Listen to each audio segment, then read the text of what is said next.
एक छोटे से कस्बे में समीर नाम का एक लड़का रहता था।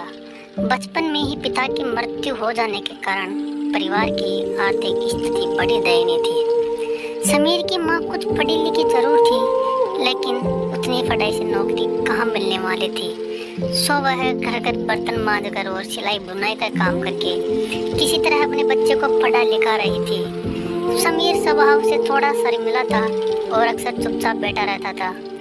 एक दिन जब वो स्कूल से लौटा तो उसके हाथ में एक लिफाफा था। उसने माँ को लिफाफा पकड़ाते हुए कहा, माँ, मास्टर साहब ने तुम्हारे लिए ये चिट्ठी भेजी है, जरा देखो तो इसमें क्या लिखा है। माँ ने मन ही मन चिट्ठी पढ़ी और मुस्कुरा कर बोली, बेटा, इसमें लिखा है कि आपका बेटा काफी होशियार है। इस स्कूल के बाकी बच्चों की तुलना में इसका दिमाग बहुत तेज है और हमारे पास इसे पढ़ाने लायक शिक्षक नहीं है, इसलिए कल से आप इसे किसी और स्कूल में भेजें। यह बात सुनकर समीर को स्कूल न जा सकने का दुख तो हुआ, पर साथ ही उसका मन आत्मविश्वास से भर गया कि वो कुछ खास है और उसकी बुद्धि तीव्र है। माँ ने उसका दाखिला एक अन्य स्कूल में करा दिया। समय बीतने लगा। समीर ने खूब मेहनत से पढ़ाई की। आगे चलकर उसने सिविल सर्विसेज परीक्षा भी पास की और IAS ऑफिसर बन गया। समीर की माँ अब बूढ़ी हो चुकी थी और कई दिनों से बीमार भी चल रही थी और एक दिन अचानक उनकी मृत्यु हो गई। समीर के लिए यह बहुत ही बड़ा आघात था। वह बिलक बिलक कर रो पड़ा। उसे समझ नहीं आ रहा था कि अब वह अपनी माँ के बिना कैसे जिएगा। रोते रोते उसने माँ की पुरानी अलमारी खोली और हाथ में उनकी माला, चश्मा और अन्य वस्तुएं लेकर चूमने लगा। उस अलमारी में समीर के पुराने खिलौने और बचपन के कपड़े तक संभाल कर रखे हुए थे।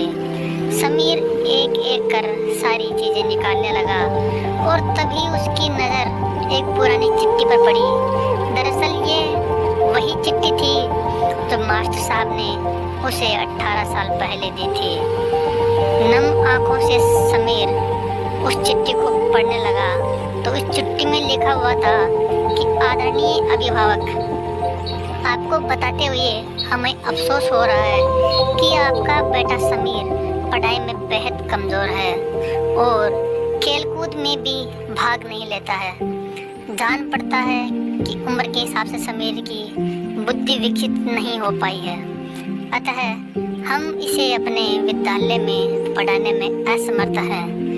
अतः आपसे निवेदन है कि समीर का दाखिला आप किसी मंदबुद्धि विद्यालय में कराएं अथवा आप इसे खुद अपने घर पर रखकर इसे पढ़ाएं। सादर।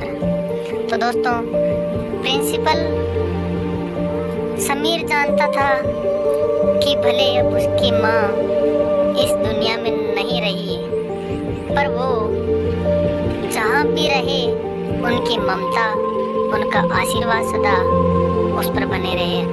दोस्तों, रूडयार्ड किपलिंग ने कहा है, God could not been everywhere and therefore he made mother.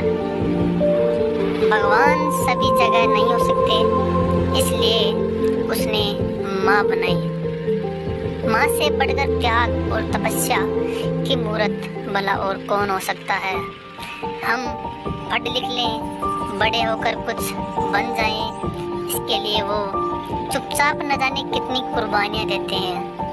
अपनी ज़रूरतें मार कर हमारे शौक पूरा करते हैं। यहाँ तक कि संतान बुरा व्यवहार करे तो भी माँ उसका भला ही सोचती है।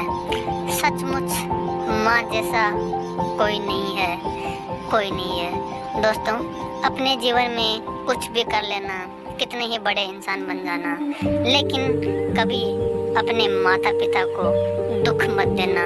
यही मेरी आपसे विनती है, यही आग्रह है। दोस्तों, इसी उम्मीद के साथ और इसी अपनी वाणी को विराम देते हुए आज का यही समाप्त करते हैं। मिलते हैं दोस्तों अगली वीडियो में। ऐसी मोटिवेशनल वीडियो के लिए सब्सक्राइब करें और हमें फॉलो करें। धन्यवाद।